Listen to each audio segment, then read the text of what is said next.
अभी दिवाली आई ही नहीं कि हमारा पड़ोसी मुल्क पाकिस्तान लगातार गोलियों के रूप में, पड़ाकों के रूप में गोलियां छोड़ रहा है और दिए जलाने के रूप में वहां की सड़कों पर हजारों की जनसंख्या में कारें और बसों को जलाया जा रहा है। शाम और युद्ध जैसे संकट मंडरा रहे हैं। आज के समय में ठीक वह कहावत ठीक साबित हो रही है कि जिनके घर शीशे के हुआ करते हैं वे दूसरों के घर पे पत्थर नहीं फेंका करते हैं। इस बार पाकिस्तान हर बार अपनी आतंकवादी संभावनाओं के चलते, आतंकवादी मतभेदों के चलते लगातार हमारे देश में या पड़ोसी देश में जो कोई भी सीमा लगती है वहाँ पे आए दिन आतंकवादी और टेररिज्म हमला करते रहते हैं। लेकिन इस समय जो पाकिस्तान में हालात पैदा हुए हैं, कहीं पे गोलियां चल रही है तो कहीं पे बम चल रहा है, तो कहीं पे लाठियां चल रही है और कहीं पे लड़ाके लगातार मारे जा रहे हैं, कहीं पे गोलियों की आवाज़ आ रही है। तो इस बार हम आपको बता दें कि पाकिस्तान जल रहा है और खुशी की बात यह है कि बारूद भी उसी का है, गोले भी उसी के हैं और सैनिक भी उसी के हैं और मरने वाले लोग बल्कि और कहीं के नहीं बल्कि पाकिस्तान के भी हैं। तो हम आपको इस वीडियो में बताएंगे कि आखिर वह कौन सी वजह है, आखिर वह कौन सा रहस्य है जिसके चलते आज पाकिस्तान में नेपाल जैसे हालत पैदा हो गए हैं और लगातार रोड पर धरना प्रदर्शन हो रहे हैं, गोलियां चल रही है। यहाँ तक कि लगातार सुनने में आ रहा है कि यहाँ पे लगभग हजारों की जनसंख्या में लड़ाके और आम नागरिक मारे गए हैं। तो बने रहिए इस हमारे वीडियो में, हम आपको बताएंगे कि आखिर वह कौन सी चीज़ है जिसके चलते पाकिस्तान रोने पर और जलने पर मजबूर हो गया है। तो नमस्कार, आप देख रहे हैं फ्यूचर तक क्राइम और मैं दया शंकर बिंद। दरअसल ये जो पाकिस्तान में घटना हो रही है जहाँ पे लोग सड़कों पर उतर आए हैं और धरना प्रदर्शन कर रहे हैं, कहीं पे गोलियां चल रही है तो कहीं पे बम चल रहे हैं तो कहीं पे बारूद चल रहे हैं। इसका मुख्य कारण एक है, वो मुख्य कारण है जो गाजा युद्ध हुआ था, उसके गाजा युद्ध के विराम के लिए वहाँ पे एक जो अमेरिकी दूतावास था वहीं पे एक पाकिस्तान की जो टीएलपी एक पार्टी है उसके कार्यकर्ताओं ने धरना प्रदर्शन किया। धरना प्रदर्शन के दौरान वहाँ के जो जनरल बताए जा रहे हैं, जो आर्मी चीफ जनरल है जो कि आसिर मुनीर,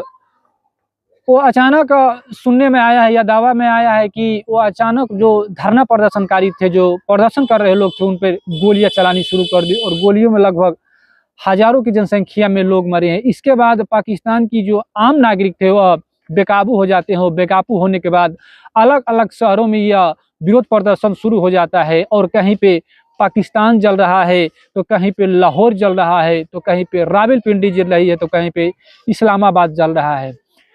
हम इस वीडियो में आपको एक और खुशी की खबर बता रहे हैं। आज के समय में ठीक वह कहावत सिद्ध हो रही है कि कंगाली में आटा गीला। एक तो खाने को आटा, दाल, चावल, तेल और पीने के लिए पानी नहीं है और इसी बीच अफगानिस्तान,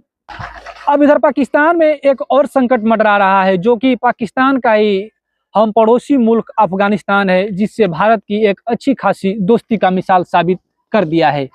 अब इधर अफगानिस्तान का कहना है कि 2 लाइन 11, 12, 13 अक्टूबर को अफगानिस्तान के लड़ाकों ने पाकिस्तान के सैनिकों के लगभग 13 चौकियों को उड़ाया और वहां से उन सारे सैनिकों को मार भगाया। और इस बात का इधर अफगानिस्तान में जश्न चल रहा है कि पाकिस्तान के लगभग 58 सैनिक मारे गए हैं। अब ये भी दावा कर रहे हैं कि हम लोग उस पाकिस्तान के 13 चौकियों पर अपना कब्जा दबाए हैं। तो आज के समय में पाकिस्तान हर बार किसी दूसरे मुल्क, हमसाया मुल्क यानी कि हमारे देश पर आक्रमण करवाता था, लेकिन आज के समय में उसी का किया धरा आज उसी के शहर में एक बम गोला बन के फूट रहा है। अब इधर पाकिस्तान में एक और संकट और आसिर मुनीर पर एक बहुत बड़ी आफत आने वाली है। जो टीएलपी कार्यकर्ताओं में गोली चलाने का जो संभव प्रयास किया गया है, जो दावे निकल कर आ रहे हैं, जो रिजल्ट सामने निकल कर आ रहे हैं, उसमें जिसमें टीएलपी के प्रमुख जो संस्था बनाए थे, जो ऑर्गेनाइजेशन बनाए थे, उनके साद रिजवी पर पाकिस्तान के लोगों से यह सूचना मिल रही है या दावे किए जा रहे हैं कि साद रिजवी पर लगभग 3 गोलियां मारी गई है और साद रिजवी के भाई को भी गोलियों से उड़ा दिया गया है और उनकी मृत्यु की खबर सामने आई है। हालांकि इस बात की अभी पुष्टि नहीं हुई है या पाकिस्तान के तरफ से कोई भी मीडिया रिपोर्टर या आसिर मुनीर या कोई भी प्रशासनिक अधिकारी इस बात को खारिज कर रहा है कि ऐसी कुछ वारदात हुई नहीं है। लेकिन आज के समय में जो पाकिस्तान में हालात बन गए हैं वह कहीं ना कहीं आज के समय में नेपाल से भी कहीं भयानक रूप न ले ले और नेपाल की तरह कहीं तख्ता पलट ना हो जाए। तो ऐसे ही सच्ची घटना और क्राइम को देखने के लिए हमारे फ्यूचर तक क्राइम चैनल को सपोर्ट करिए और सब्सक्राइब जरूर करिए। तब तक के लिए नमस्कार।